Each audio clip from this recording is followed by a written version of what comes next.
From being an early victim of the writer's strike to being locked behind bars, this is why Tulsa King Season 2 will flop.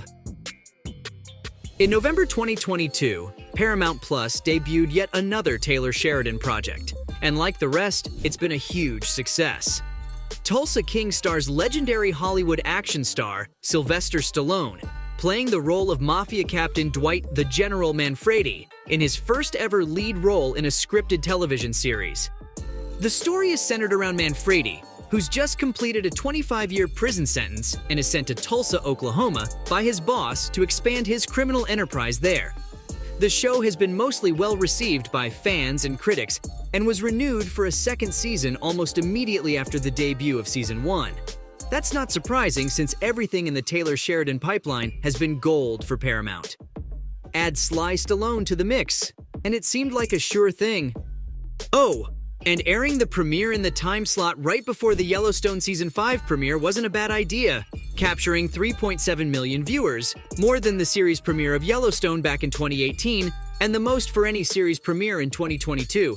But after wrapping up a very successful first season, there's a lot of doubt about whether the show is already dead in the water, and whether it's an early victim of the latest Hollywood writers' strike.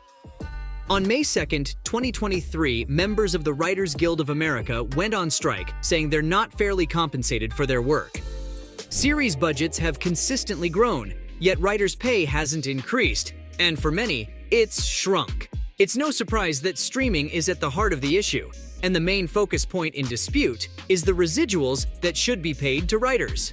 The WGA claims that the Alliance of Motion Picture and Television Producers, or AMPTP, share of residuals from streaming has cut into writers' average incomes more than ever before, and the collective bargaining agreement agreed to in 2020 was already outdated when it expired on May 1st, 2023.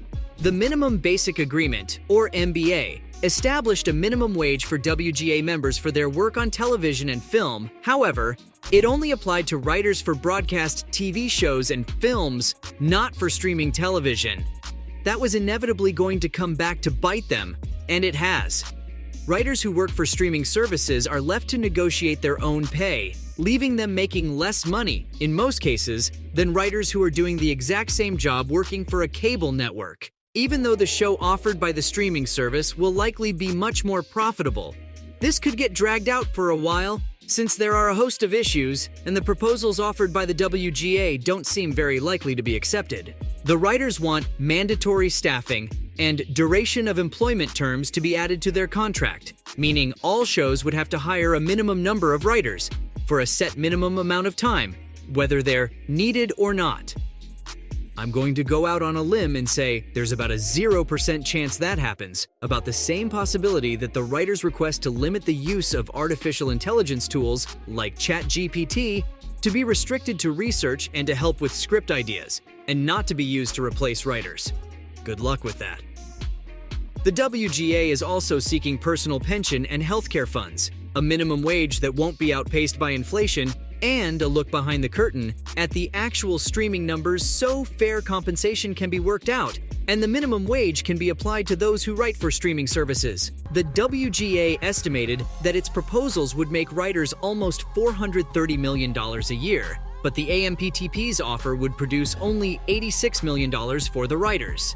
These are huge chasms to cross, and the ripples of doubt have cascaded across the industry, causing actors to express concern about the future of their projects, including Sylvester Stallone, who said that it's definitely affecting his work because he can't move forward with a lot of projects, including Tulsa King, though he does understand and sympathize with the writers, who struggle to find enough work and live under the shadow of the coming AI invasion.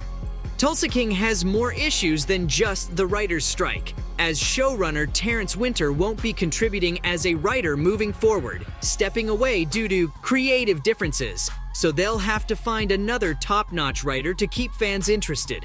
He's staying on as an executive producer, but it won't be easy to replace his writing talents as he's one of the best creative minds in the business, creating HBO's brilliant series, Boardwalk Empire, and was a writer on The Sopranos, ranked by many as one of the greatest shows of all time.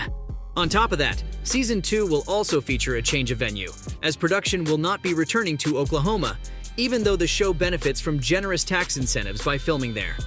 According to the Oklahoman, the extreme heat on set is one of the main reasons for the change of venue. Having to recreate the same atmosphere in a completely different setting with a new showrunner will certainly be a very daunting task and definitely sets the show up for failure.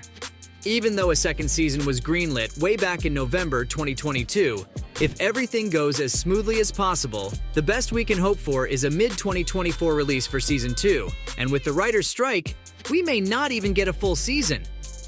During the last strike, many series returned with half seasons consisting of 6 episodes, not the full 10 or 12 that fans were used to, forcing storylines to take a detour from what they had originally planned. The first season of Breaking Bad had 2 episodes cut, leaving Hank alive to the near end of the series, after his character was to be killed off at the end of Season 1. A long delay in production could mean similar things for Tulsa King. What if characters have to be killed off because of time constraints, or actors don't return after a long hiatus? With a new writer taking over and potential scheduling conflicts with the actors, both of those things are very possible. Though Stallone and all the other main characters are expected to be back, there are too many moving parts for anyone to guarantee that, especially since work on the season 2 scripts hasn't begun. The Season 1 finale left many fans hungry for a second season, and others were very disappointed, feeling as if there was too much crammed into one episode, and it created plot holes that should have been worked out. One thing that may work in the new writer's favor is how Season 1 ended, with the General, Stallone's man Freddy, being arrested and heading back to jail. If for some reason Stallone is unable or unwilling to reprise his role, it wouldn't be that hard to replace his character, since he's rotting away in jail. But he'd have to be replaced with another big-name actor. In theory, it could work, but it likely wouldn't, and the producers would have to pray they could bring in a new audience after their original fanbase tuned out and moved on. It's hard to see anything happening in regard to the show's future before July, at the absolute earliest, since that's when both television and movie studios can exercise a provision in many of their contracts, allowing them to back out of any deal that was disrupted by the strike. Studios have already put the brakes on many relationships, and it's very likely that deals will start to die in June. We've seen it before, so it's not a matter of the studios using threats as leverage. During the last strike, many deals were canceled, and top producers and writers were left shaking their heads in disbelief. ABC alone axed almost 30 production deals they made prior to the strike, so it won't be surprising to see another house cleaning by the studios trying to recoup money lost during the strike. I don't see that being Tulsa King's fate, but after the wild success of Season 1, the long hiatus may be enough to lock it behind bars, just like its star. So from being locked behind bars to being an early victim of the writer's strike, that was why Tulsa King Season 2 will flop.